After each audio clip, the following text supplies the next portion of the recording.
Hello friends, welcome to my YouTube channel education tree.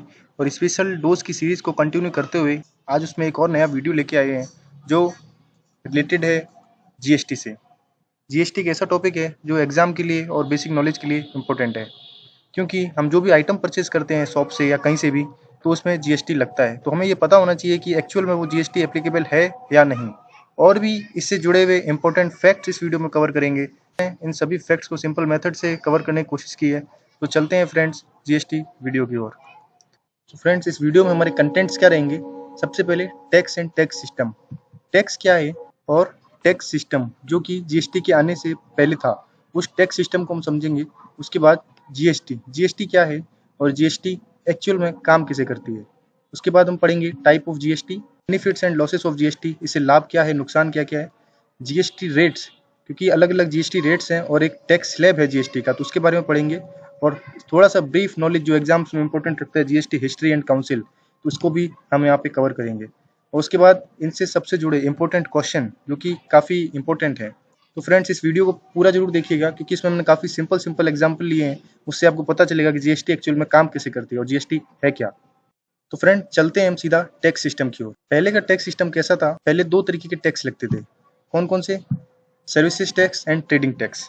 Services tax जो था वो लगता था सर्विसेज पे, जैसे कोई भी आपको सर्विस प्रोवाइड करा रहा है, चाहे वो टीचर हो, डॉक्टर हो, या फिर ट्रांसपोर्ट एयरलाइंस हो, या फिर एडवोकेट हो, ये सब लोग सर्विसेज देते थे, तो इन पे लगता था सर्विस टैक्स। तो ये सर्विसेज टैक्स के लिए एप्लीकेबल होते थे।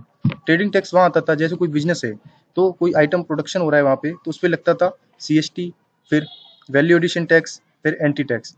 तो सर्विसेज टैक्स और ट्रेडिंग टैक्स लगते थे।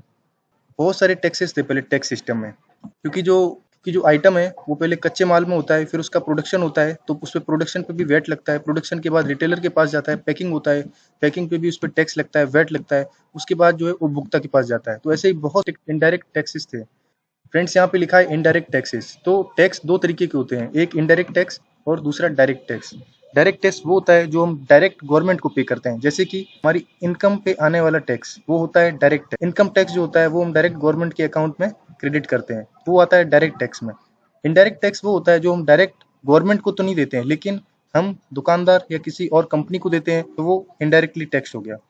तो ऐसे ही बहुत सारे tax, service tax, excise duty tax, additional excise duty, central tax, VAT, मनोरंजन कर जो कि मूवीज वूवीज पे लगता था, लग्जरी टैक्स, सेल्स टैक्स। ऐसे ही बहुत सारे टैक्सेस हैं जो इनडायरेक्ट टैक्सेस थे, जो पहले लगते थे।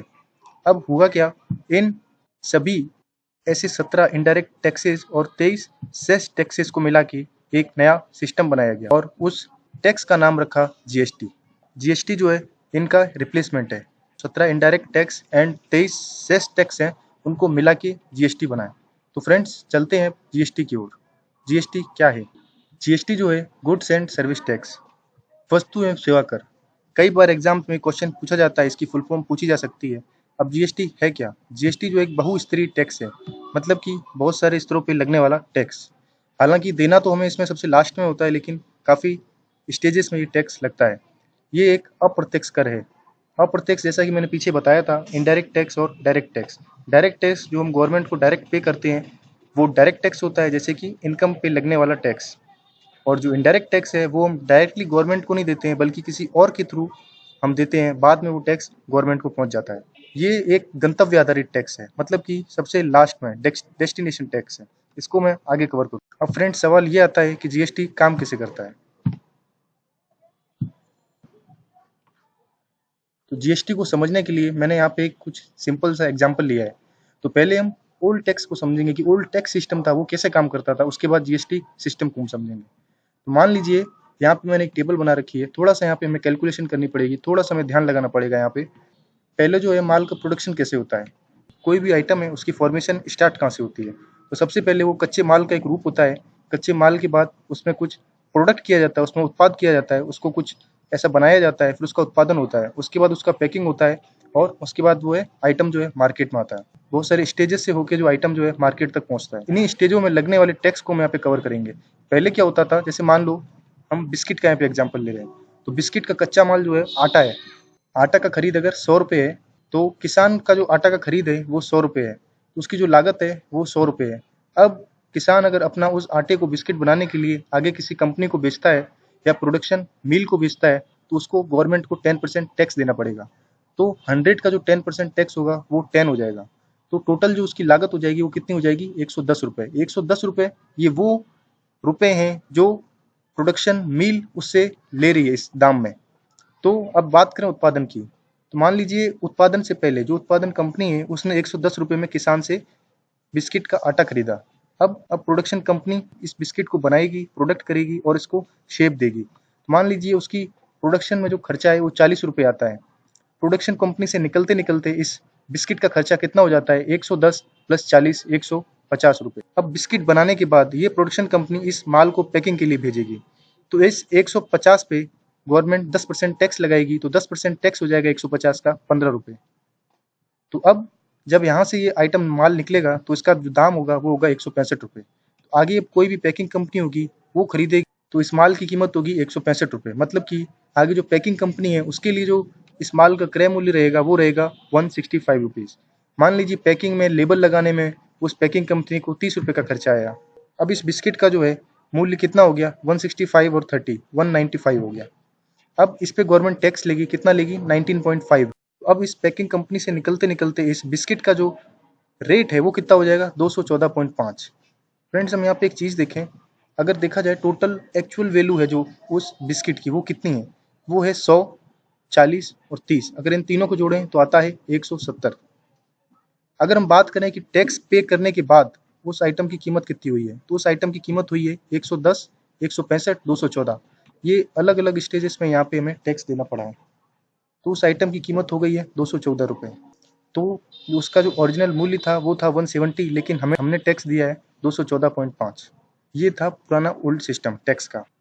तो इस पुराने सिस्टम में क्या होता था, टैक्स के ऊपर टैक्स लगता था। 110 रुपये वो ऑलरेडी 10 रुपये टैक्स लगा हुआ है, फिर यहाँ पे भी 150 रुपये में ऑलरेडी टैक्स वाला पैसा है और उस पर भी फिर टैक्स लग रहा है। तो मतलब टैक्स का ओवरलैप हो जाता था, टैक्स के ऊपर टैक्स लगता था। अब अगर हम नए सिस्टम की बात करें, जीएसटी की बात करें, तो वो कैसे काम करता है। सेम एग्जांपल लिया है, इसमें टैक्स के ऊपर टैक्स नहीं लगता, एक बार ही टैक्स देना होता है। कैसे, वो इस टेबल से हम समझते हैं। किसान को बिस्किट का आटा पड़ा था 100 रुपये का, इसकी लागत जो थी 100 रुपये। जब इसने सेल किया आगे प्रोडक्शन कंपनी को, तो इसने 10% जो टैक्स था इस 100 का वो दिया गवर्नमेंट को। तो 100 का 10% टैक्स कितना हो गया, 10, मतलब कि 110 रुपये जो है इसका आगे का लागत मूल्य है। 110 रुपये में ये अपना माल बेचेगा प्रोडक्शन कंपनी को। प्रोडक्शन कंपनी का खर्चा सेम इसी की तरह 40 रुपया इसमें भी आ रहा है। तो प्रोडक्शन कंपनी का जो है लागत कितना हो जाएगा, 110 प्लस 40 150। लेकिन यहाँ पे 150 में ऑलरेडी 100 रुपीज़ के ऊपर यहाँ पे टैक्स दे चुका है कच्चे माल पे। तो यहाँ पे जो इस पे टैक्स लगेगा, जीएसटी के अंदर जो इस पे टैक्स लगेगा वो 150 पे ना लग के ओनली इसकी उत्पादन लागत पे लगेगा, मतलब कि 40 रुपये पे लगेगा। तो वो टैक्स कितना हो जाएगा, वो 4 रुपये हो जाएगा। तो अब इस उत्पादन मिल से निकलते निकलते इसकी कीमत कितनी हो जाएगी, 150 प्लस 4 154। इस 154 में इस रेट से ये आइटम यहाँ प्रोडक्शन मिल से निकलेगा, प्रोडक्शन कंपनी से निकलेगा। अब ये बिस्किट पैकिंग के लिए भेजा जाता है। हम आगे पैकिंग के लिए भेजेंगे तो पैकिंग कंपनी के लिए उस आइटम का क्रय मूल्य, इस बिस्किट का क्रय मूल्य क्या हो जाएगा, वो हो जाएगा 154 रुपये। मान लीजिए पैकिंग में इसकी लागत आती है 30 रुपये। तो टोटल इस बिस्किट का कॉस्ट कितना हो जाएगा, 154 प्लस 30 184। अब यहाँ पे भी 184 पे टैक्स ना लग के 30 रुपीज़ पे टैक्स लगेगा और वो हो जाएगा 3 रुपये। मतलब कि इस बिस्किट का जो कीमत है निकलेगा 184 प्लस 3। अब ये जो है उपभोक्ता को बेच दिया जाएगा। तो जो यहाँ पे उपभोक्ता जो आइटम ले रहा है जीएसटी के बाद वो ले रहा है 187 में। पहले जो आइटम था वो ले रहा था 214 में। तो आप देख सकते हैं यहाँ पे कितना बड़ा डिफरेंस है 214 और 187 में, जबकि उसका जो बिस्किट का जो ओरिजिनल कीमत है वो 170 रुपये। यहाँ पे एक और चीज़ है, टैक्स क्रेडिट। यहाँ पे ये वास्तविक जितना भी ये टैक्स है इधर से ये वास्तविक देता है, लेकिन कंपनीज जो है बीच में जितने भी स्टेजेस हैं वो टैक्स ये पूरा देते हैं। देते तो ये वाला टैक्स है, लेकिन ये टैक्स जो है वापस इनको क्रेडिट हो जाता है। गवर्नमेंट इनको वापस टैक्स क्रेडिट कर देती है, तो वो टैक्स क्रेडिट कहलाता है। लास्ट में जो देता जो है टैक्स वो ये है, वास्तविक देता जो है 17 रुपये है। ये है फ्रेंड जीएसटी काम कैसे करती है। आगे चलने से पहले बताना चाहूँगा फ्रेंड्स, अगर आपने हमारे चैनल को सब्सक्राइब नहीं किया है तो प्लीज़ इस चैनल को पहले सब्सक्राइब करें, क्योंकि जो भी वीडियोज़ मैं डाल रहा हूँ यहाँ पे डेली रूटीन लाइफ से वो काफ़ी रिलेशन रखते हैं। चलते हैं फ्रेंड्स आगे की ओर। फ्रेंड्स, अब हम कवर करेंगे इस जीएसटी के लाभ और हानि क्या है। देखा जाए तो सब लाभ ही लाभ है और हानि कुछ नहीं है। इससे एक बहुत ही सरल और आसान प्रशासन हो जाएगा टैक्स का। वस्तु और सेवाओं के जो कर लगते थे उन पे एक पारदर्शिता हो जाएंगे, क्योंकि हर जगह पे सेम कर लगता है। पहले क्या होता था, हर स्टेट का एक अलग-अलग कर होता था, कहीं ज़्यादा होता था, कहीं कम होता था, वो स्टेट वाइज़ डिपेंड करता था। अब क्या है, ऑल इंडिया में एक ही टैक्स एप्लीकेबल होगा, तो इससे जो है हम आइटम यहाँ खरीदो चाहे बाहर खरीदो, टैक्स जो है एक ही लगेगा।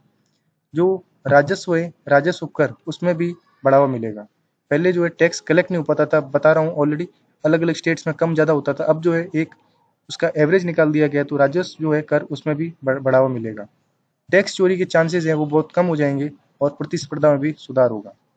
अब बात करते हैं लॉस की। तो लॉस फ्रेंड्स कहीं कहीं पे लॉस भी है, जैसे कि मान लो कोई आइटम है, उसका दो स्टेट्स में अलग अलग टैक्स लगता था। मान लीजिए राजस्थान में उसका टैक्स बहुत ही ज़्यादा था और यूपी में उसका टैक्स बहुत कम था। तो हम क्या करते थे, कभी कभी उस आइटम को यूपी से परचेज कर लेते थे और उसको यूज़ करते रहते थे। लेकिन जीएसटी के आने से क्या हुआ, टैक्स जो है हर जगह इक्वल हो गया। तो यहाँ पे हमें कभी कभी वो टैक्स जो है हो सकता है ज़्यादा भी हो सकता है कम भी हो। तो यहाँ पे घाटा और फायदा दोनों चीज़ें यहाँ पे हैं। अब बात करते हैं फ्रेंड्स टाइप ऑफ जीएसटी की। तो जीएसटी जो है कितने प्रकार की है। जीएसटी जो है टोटल 3 प्रकार की है, सीजीएसटी, एसजीएसटी और आईजीएसटी। सीएसजीएसटी मतलब है सेंट्रल जीएसटी, एसजीएसटी मतलब स्टेट जीएसटी और आईजीएसटी मतलब इंटीग्रेटेड जीएसटी। सीजीएसटी जो है केंद्र सरकार द्वारा लगाई जाती है, एसजीएसटी राज्य सरकार द्वारा लगाई जाती है और आईजीएसटी जो है अंतर्राज्यीय बिक्री पे है। मतलब ये एक मॉनिटर के लिए है कि कोई स्टेट आपस में बिजनेस कर रहा है। कोई भी माल अगर राजस्थान से यूपी में भेजा जा रहा है तो उसको मॉनिटर करने के लिए आईजीएसटी लगता है। ये केंद्र सरकार द्वारा लगाया जाता है। कहने का मतलब ये है, सीजीएसटी या आईजीएसटी दोनों में से कोई एक टैक्स लगेगा किसी भी आइटम पे, या तो सीजीएसटी लगेगा या आईजीएसटी लगेगा। इस आईजीएसटी को समझने के लिए मैं यहाँ पे एक एग्जांपल लेता हूँ। मान लीजिए कोई आइटम है, राजस्थान में मैन्युफैक्चर हुआ है और राजस्थान से ही मैं उसको परचेज करता हूँ, तो उस पर दो तरीके के टैक्स लगेंगे, एक सीजीएसटी, दूसरा एसजीएसटी। एसजीएसटी जो है उस राजस्थान सरकार का होगा और सीजीएसटी जो है वो केंद्र सरकार का होगा। इन दोनों में ये डिवाइड हो जाएगा। अब आइटम जो है बना तो राजस्थान में है, लेकिन मैं उसको परचेज करता हूँ कहाँ से, यूपी से, तो वहाँ पे सीजीएसटी ना लग के आईजीएसटी लग जाएगा। आईजीएसटी के साथ साथ एसजीएसटी भी लगेगा। फ्रेंड्स मैं बताना चाहूँगा, ये जो एसजीएसटी है वो राजस्थान को ना मिल के सीधा यूपी को मिलेगा। यहाँ पे इससे कोई मतलब नहीं है कि मैन्युफैक्चर कौन कर रहा है, यहाँ पे उससे मतलब है कि आइटम का डिलीवर किसने किया है, सेल किसने किया है, उसको टैक्स मिलेगा। परिभाषा में एक मैंने बताया था गंतव्य टैक्स है, तो इसका मतलब गंतव्य टैक्स है, मतलब कि मैन्युफैक्चरर से इससे कोई मतलब नहीं है। जहाँ पे आइटम का सेलिंग हो रहा है वहाँ पे उस स्टेट को टैक्स मिलेगा। अब फ्रेंड्स जीएसटी रेट्स की बात करें तो टोटल जीएसटी रेट्स जो है 4 हैं, 5, 12, 18, 28%। तो अलग अलग आइटम पे अलग अलग रेट्स यहाँ पे लगाई गई हैं। ये गवर्नमेंट ने डिसाइड किया है।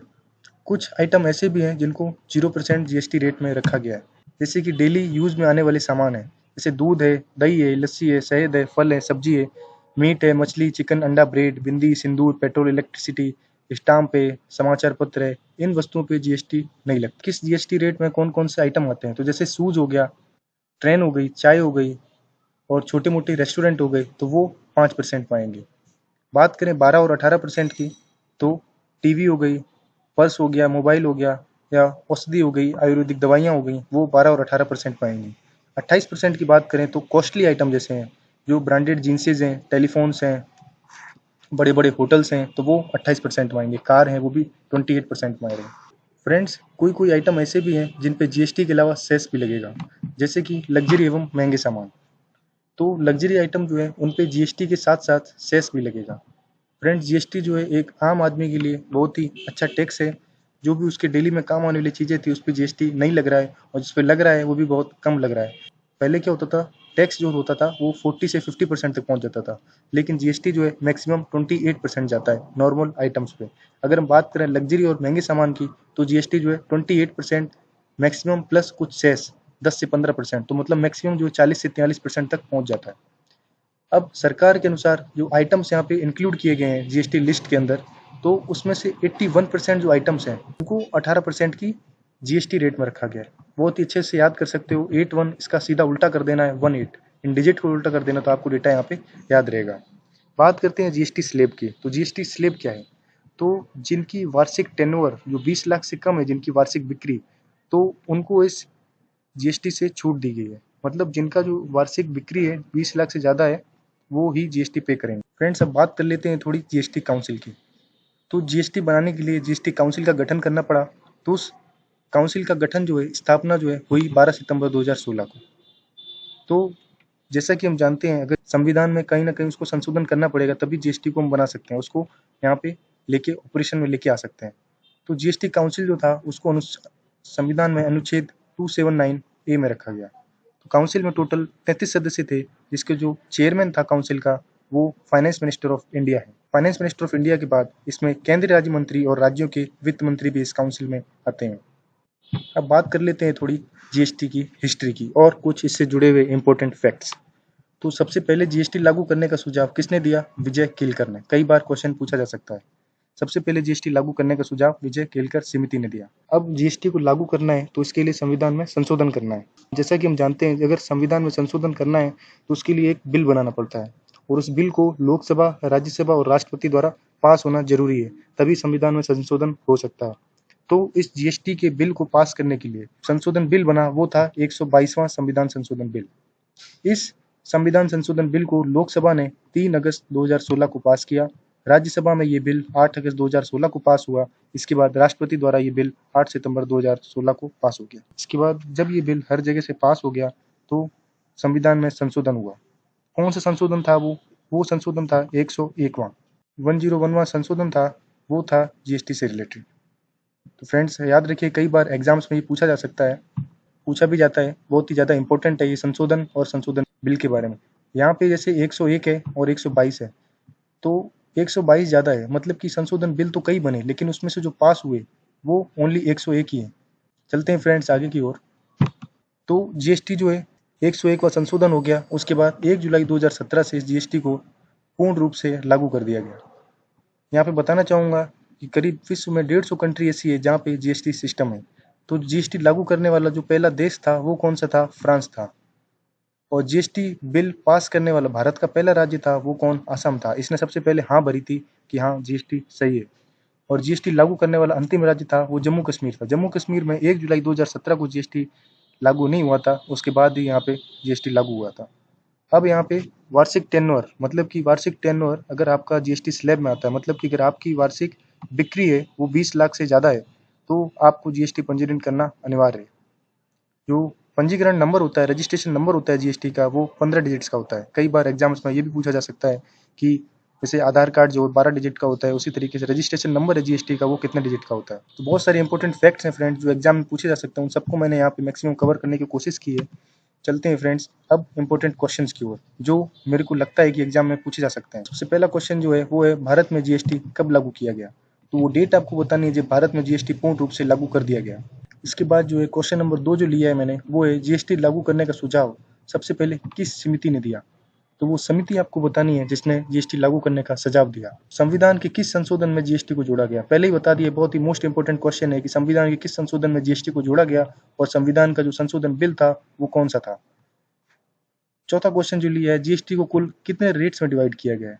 मैं बताना चाहूँगा यहाँ पे इसका आंसर मैं खुद दे देता हूँ कि 0% जो है उसको हम रेट में इंक्लूड नहीं करेंगे। जैसे कि हम कहें कि 0% भी एक रेट है, 5 भी रेट है, 12 भी रेट है और 18 भी है और 28 भी है। टोटल 5 रेट्स हो गई। तो रेट्स जो है वो ओनली 4 ही हैं, 5%, 12%, 18% और 28%। 0% को हम रेट में इंक्लूड नहीं करेंगे। अगला क्वेश्चन जो है वो है, जीएसटी काउंसिल का चेयरमैन कौन होता है और इस काउंसिल में कितने सदस्य हैं?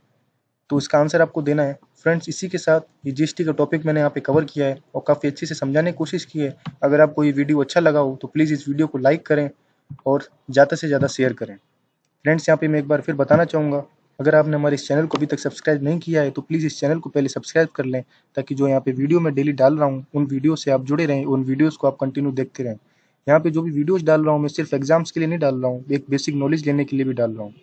तो प्लीज़ सब्सक्रिप्शन बेल पे क्लिक करें, ताकि जो भी यहाँ वीडियो अपलोड करूँगा उसका एक नोटिफिकेशन आपको मिल जाएगा, ताकि आपको पता चल जाएगा कि हाँ मैंने वीडियो अपलोड किया और आप उसको देख पाएंगे। आप फॉलो कर सकते हैं Facebook, Instagram and Twitter group पे। तो फ्रेंड्स, आज के लिए इतना ही। Thank you, thanks for watching.